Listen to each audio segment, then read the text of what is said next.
Père de gloire, à écouter. Toi qui es le Dieu vivant, au nom tout-puissant de Jésus, nous disons Amen. Amen. Nous sommes en train de continuer donc ce sous-thème sur le défi des arrestations spirituelles. Nous avons déjà rappelé que de la même manière qu'il y a des arrestations physiquement parlant, il y en a aussi spirituellement parlant. Paul a dit aux Corinthiens, la nature ne vous enseigne-t-elle pas? C'est-à-dire ce que nous voyons naturellement parlant existe aussi sur le plan spirituel. Et même Dieu, pour montrer qu'il est le Dieu glorieux, l'Éternel qui est immensement grand ou infiniment grand, il a créé des choses naturelles dont l'immensité est vraiment difficile à mesurer. Et il y a un psaume, je crois que c'est le psaume 19, le verset 2, la Bible déclare, les cieux racontent la gloire de Dieu et l'étendue manifeste l'œuvre de ses mains. Est-ce qu'on acclame le Seigneur? Cela dit que rien qu'en voyant les cieux, cela devrait te pousser à dire que Dieu est grand. Donc c'est une manière de Dieu de se révéler d'une manière générale. Même quand tu n'es pas chrétien, même quand tu ne vas pas à l'église, en voyant ce que Dieu a créé, ça devait conduire aux gens de savoir que Dieu existe. Chers frères et sœurs, donc ce qui est naturel nous enseigne aussi que sur le plan spirituel, il y a des choses qui existent. Dieu est le Dieu des choses visibles, aussi des choses invisibles. Qu'est-ce qu'une arrestation?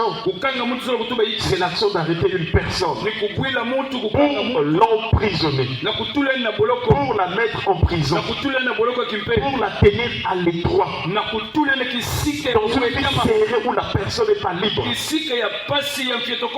Chers frères et sœurs, nous en avons donné plusieurs exemples déjà. Et ce matin, nous prenons encore un autre exemple. Nous sommes dans Juge chapitre 16. Le verset 21. Il est écrit: les Philistins le saisirent et lui crevèrent les yeux. Ils le firent descendre à Gaza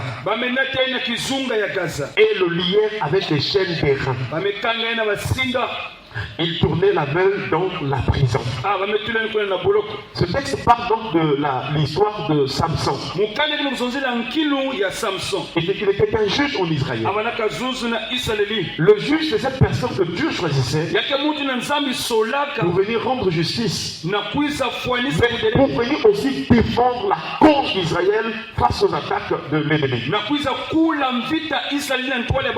Malheureusement pour Israël, la période des juges couvre près de 450 ans. Donc c'était une période sombre parce que Israël avait abandonné ce que Josué leur avait dit. Oui, Josué leur a posé la question: est-ce que vous allez servir Dieu ou bien vous allez servir les Baals? Ils ont dit, puisque Josué leur a dit, moi et ma maison nous servirons l'Éternel. Ils ont dit à Josué, nous aussi on va servir l'Éternel. Josué avait pris une pierre. Il dit que cette pierre sera de témoignage. Car le jour où vous abandonnerez l'Éternel, vous serez assujettis aux nations. Malheureusement pour Israël, malgré le serment qu'ils ont eu à faire, quand Josué est mort, ils sont repartis vers les deux étrangers. Et c'est toi aussi, malgré que tu connais Dieu, tu as eu cette grâce qui est sauvée. Et depuis l'enfance, toi tu partais à l'église, on t'a amené à l'église. Mais chaque fois dans ta vie, tu repars toujours vers les dieux étrangers. Les dieux étrangers, ce sont des esprits qui veulent être adorés comme Dieu. Ils ne sont pas vraiment des dieux, ce sont des faux. Ce sont des démons, mais qui veulent que les hommes leur rendent gloire. Et ils utilisent beaucoup de moyens pour que les hommes puissent leur donner la gloire, ou les vénérer. Et c'est pourquoi du temps de Jacob, alors que Jacob allait vraiment bâtir l'autel de l'Éternel, donc Genèse chapitre 35, dans les 2 premiers versets, je pense déjà, et nous voyons que Dieu dit à Jacob de parler aux gens qui étaient avec lui qu'ils doivent d'abord ôter les dieux étrangers. Et c'est ainsi, chers frères et sœurs, il déclare ils ôtèrent les dieux étrangers qui étaient à leurs mains et à leurs oreilles. Donc les dieux étrangers, ce sont des démons qui se cachent à travers les choses que nous pouvons porter. Et nous savons que Israël, lorsqu'il est sorti de l'Égypte, il a appris le culte, on dirait des ornements. Ils ont appris qu'en Égypte, on pouvait fondre de l'or ou de l'argent pour faire vraiment une image, vraiment sculptée, si on peut dire ainsi. Une idole en métal fondu. Fais attention à ce que tu penses sur toi. Il y a des boucles d'oreilles qui sont des dieux étrangers. Naturellement, tu vois, c'est seulement une boucle d'oreille. Mais le code qui se trouve, les personnes qui les ont fabriquées savent que cette boucle d'oreille, c'est pour vénérer tel Dieu. C'est pourquoi nous devons être naturels. Il y a des faux cheveux que les gens mettent, derrière lesquels se cachent les démons. Et aussi surtout beaucoup de sirènes. Si aujourd'hui les chrétiens ont des problèmes de prospérité, de voir l'accomplissement des promesses de Dieu, pourtant ils passent le temps de la prière. Pourquoi il y a des défaites? Parce que ces chrétiens prennent les choses interdites et mettent sur eux. C'est ce qui est arrivé aussi du temps des Juifs. Quand Dieu interdit quelque chose, il sait que derrière elle il y a des démons. Donc du temps de Samson, alors c'est un temps aussi où Israël pouvait être dans un déclin spirituel. Et quand Israël était sous la domination des nations étrangères, le Seigneur utilisait un juge pour sauver Israël. Nous, ce matin, notre juge, ce n'est plus Samson. Notre juge est le roi des rois et le Seigneur des seigneurs. Jésus-Christ de Nazareth. Alléluia. Est-ce qu'on peut acclamer le Seigneur? Donc nous voyons dans ce texte de Juge chapitre 16 verset 21, Samson était fort et vaillant. Il frappait les Philistins. Il y a un texte qui dit même qu'il avait tué 1000 Philistins avec la mâchoire d'un âne. Mais qu'est-ce qui va faire que Samson tombe? Lui qui avait l'onction, lui qui peut déchirer un lion. Toi aussi tu as reçu l'onction par le Saint-Esprit. Tu as la puissance de Dieu par le Saint-Esprit. Mais qu'est-ce qui fait que tu tombes? Qu'est-ce qui fait que devant l'ennemi, toi tu as toujours ces mauvais rêves-là? Pourquoi il y a les succès et les défaites dans ta vie? Il y a au moins 2 choses qui ont mené Samson à la chute. La première des choses, c'est que Samson n'a pas écouté le conseil de ses parents. Les paroles disent que toi tu vas aller choisir les filles chez les Philistins. Non, choisis vraiment une fille parmi le peuple de Dieu. Donc il avait fait un mauvais choix. Et si vous voyez ici dans notre parcours, il y a des papas qui ont vraiment fini leur vie dans le malheur pour avoir choisi une mauvaise femme. Il y a des femmes aussi qui ont mal terminé leur vie pour avoir choisi un mauvais mari. Le choix est très important dans la vie.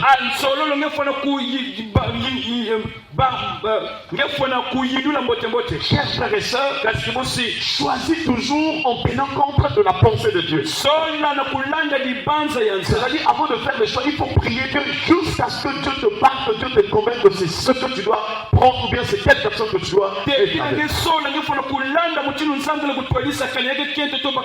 Samson disait qu'il est fort, rien de mal ne peut lui arriver. Il a négligé le conseil ou vraiment l'orientation des parents. Est-ce que toi aussi dans ton parcours, tu n'avais pas écouté le conseil des parents? Ce matin, nous ne sommes pas venus pour te condamner, mais tu peux retourner auprès du Seigneur pour demander pardon. Nous sommes dans une génération où les démons poussent les enfants à être rebelles à leurs parents. La deuxième chose qui a fait que Samson tombe, c'est qu'il est allé choisir une femme étrangère. Chers frères et sœurs, nous devons toujours faire les choses suivant le conseil de Dieu ou la parole de Dieu. Et nous voyons que tout au long de l'histoire d'Israël, Dieu interdisait le peuple d'Israël d'aller vers les femmes étrangères. Quand on parle d'étrangères, ça veut dire que ce sont des femmes païennes. Et l'apôtre Paul nous donne les caractéristiques des païens. Dans Ephésiens chapitre 4, à partir du verset 17, il est écrit: voici donc ce que je dis et ce que je déclare dans le Seigneur. Vous ne devez plus marcher comme des païens. Et aujourd'hui, malheureusement, il y a des chrétiens qui marchent comme des païens, qui s'habillent comme des païens, qui suivent les coutumes païennes. Et Paul explique en disant qu'ils marchent selon la vanité de leurs pensées. Donc les pensées des païens sont des pensées vaines. Il n'y a pas de vie dans leurs pensées.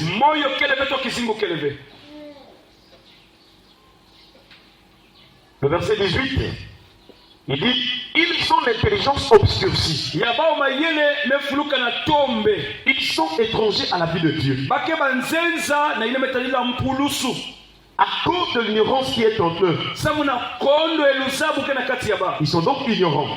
À cause de l'endurcissement de leur cœur. Ayant perdu tout sentiment, ils se sont livrés au dérèglement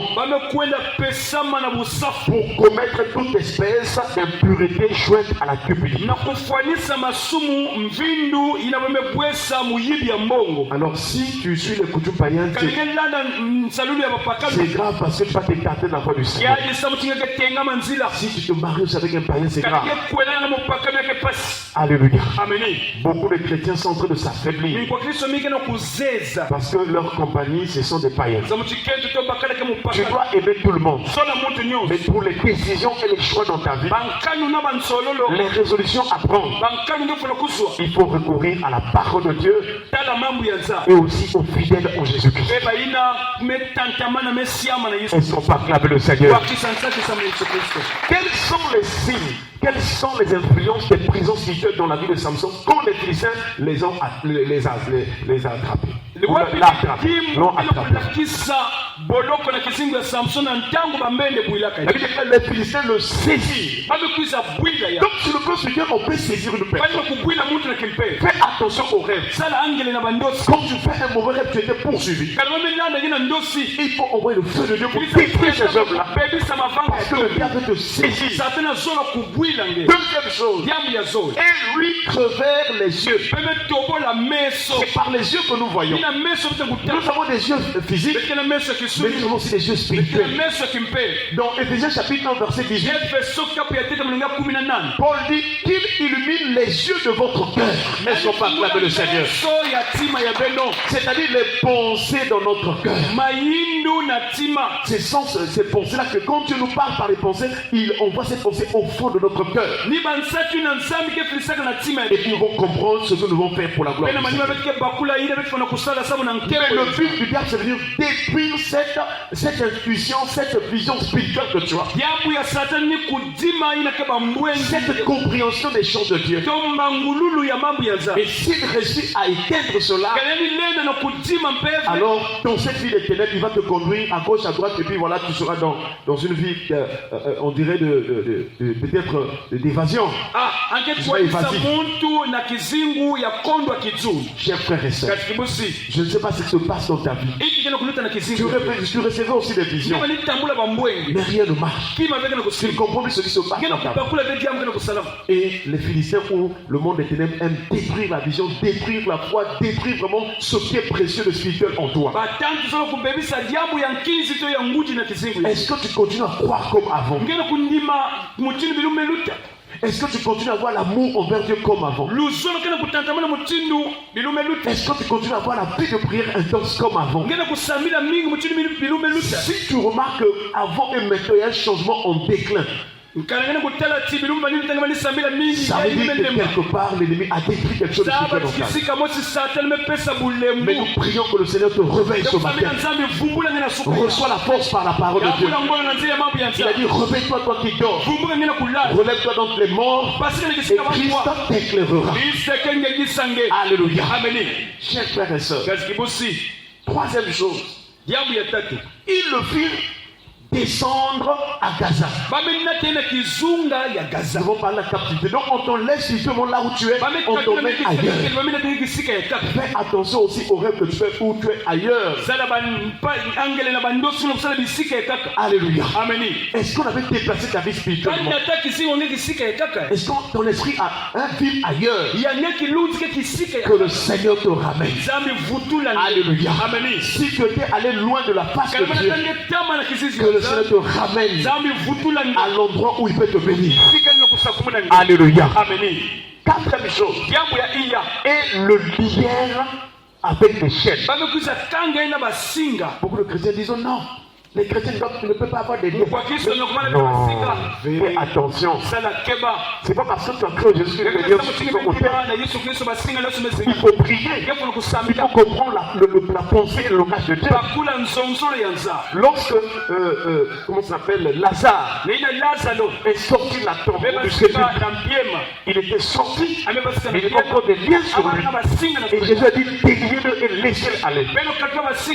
Or, l'histoire de Lazare aussi, c'est une histoire qui nous enseigne notre salut en Jésus. Parce que la première chose, c'est que Jésus aimait Lazare.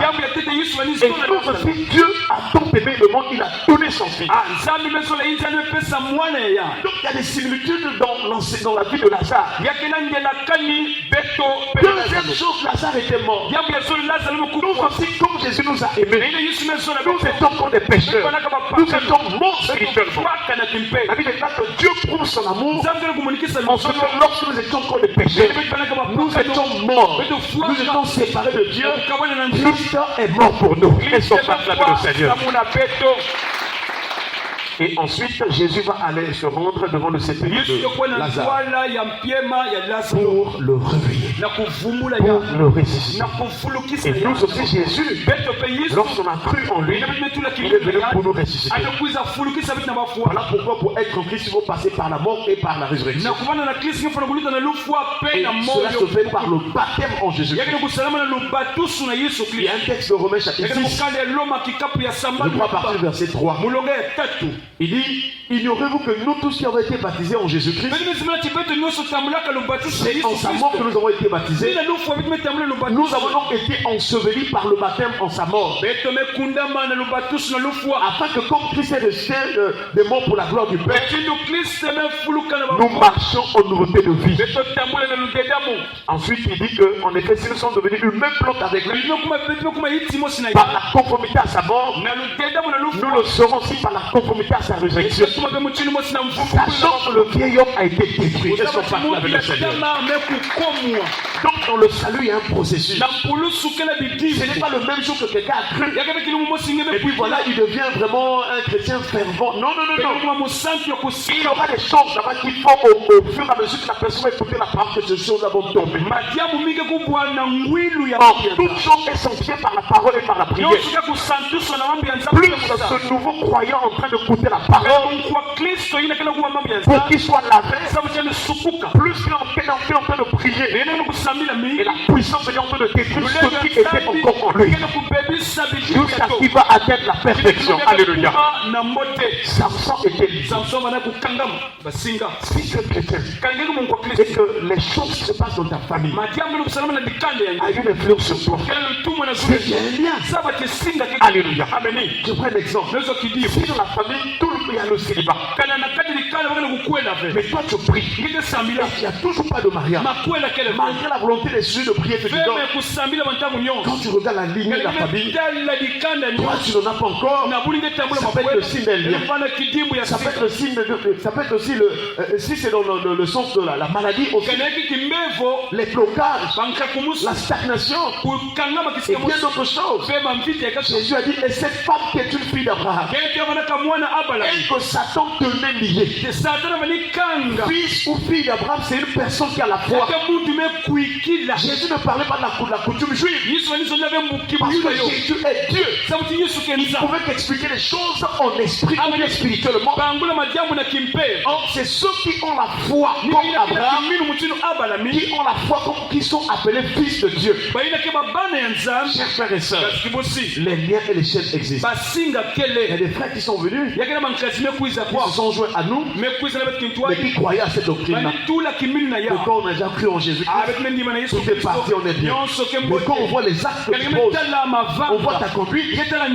Alors si les choses anciennes sont toutes passées là, pourquoi tu poses un tel? Pourquoi il y a telle chose? Pourquoi ça ne marche pas? Non, chers frères et sœurs, que Dieu nous aide à comprendre les Écritures.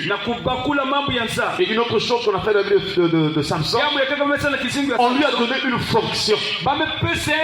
Il tournait la meule de la prison. Lorsqu'une personne est emprisonnée spirituellement, on lui donne une fonction spirituelle. C'est pourquoi il y a certains rêves. Toi, tu n'es pas conducteur physiquement. Tu ne conduis pas un véhicule. Mais chaque fois que tu rêves de toi de conduire, ça fait être une fonction spirituelle. Tu es chez toi, mais tu rêves toujours que tu es en train de laver les assiettes quelque part. C'est l'image aussi des fonctions spirituelles. Tu es là, mais il y a quelque chose que tu fais qu'en temps normal, sur le plan direct, tu ne le fais pas. Mais chaque fois, ça se passe dans les rêves. Tu n'es pas marié, mais il y a un mariage dans les rêves. Fais attention. Tu es en ville, mais tu rêves que tu es en train de faire les chants au village. Il y a des rêves comme ça qui signifient des fonctions spirituelles. Nous en avons beaucoup de témoignages. Il y a une sœur qui était venue avec nous. Elle rêvait souvent qu'il y avait une fête en famille. Et quand la fête prenait fin, c'est elle à qui on donnait des grosses marmites pour laver. C'est ce rêve qu'elle faisait souvent. Et quand elle s'est réveillée après ce rêve-là, elle avait des courbatures, des douleurs. C'était une fonction spirituelle. Et quand nous sommes rentrés dans la prière, on a prié, on a détruit ces choses-là. Lorsque commence à détruire les autres diables, Dieu va ouvrir une page spirituelle pour voir ceux qui sont faits. Alléluia. Jusqu'à ce qu'il a compris que la machine qu'on lui avait donnée, c'est un don qu'on lui avait donné, et c'est par là qu'il y avait des liens. Alléluia. Là je lui dis, papa, moi le Seigneur me dit que cette machine-là, et il a remis la machine et il a payé. Est-ce qu'on parle avec le Seigneur? Donc nous devons être prudents et vigilants, parce que les prisons spirituelles existent.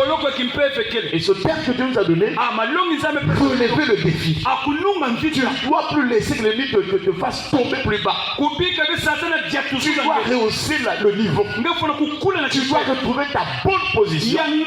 Parce que Jésus nous a placés dans les lieux célestes afin que nous régnons, nous dominons, nous allons de l'avant et que toute la puissance lui soit sous nos pieds. Est-ce qu'on parle avec le Seigneur? Mais ne faisons pas comme Samson. Il a désobéi aux parents. Il est allé vers les femmes étrangères. Toi, tu as quel genre d'amis? tu es chrétien. Mais quand on finit les cultes, tu vas vers tes amis païens, tu rentres encore avec les causeries. Vous savez, Paul était sérieux avec nous. Paul ne permettait même pas qu'on fasse des amusements. Il ne permettait même pas qu'il y ait des paroles grossières. Des causeries vraiment impures. Oui, il ne pouvait pas accepter que les chrétiens puissent le faire. Parce qu'il connaissait que par ces choses que nous négligeons, le diable peut rentrer. Chers frères et sœurs, ce que tu considères comme vain peut être une porte d'entrée pour l'ennemi. Que Dieu nous délivre. Si nous étions dans ce cas de Samson, que Dieu nous pardonne. Là, on avait désobéi au parents. Là, on a fait un mauvais choix. En ce qui concerne le mariage, en ce qui concerne les amitiés, que le Seigneur nous délivre des mauvaises compagnies. Il nous donne de relever le défi que toute arrestation spirituelle de notre vie soit anéantie. Ce matin, que le Seigneur te libère de la captivité, qu'il te délivre des prisons spirituelles, qu'il anéantisse la puissance de l'ennemi. Toutes les sentinelles spirituelles qu'on avait placées autour de toi pour t'empêcher de sortir de la prison spirituelle, que ces sentinelles-là tombent au nom de Jésus. Est-ce qu'on peut se lever dans la prière? On va dire Seigneur Jésus.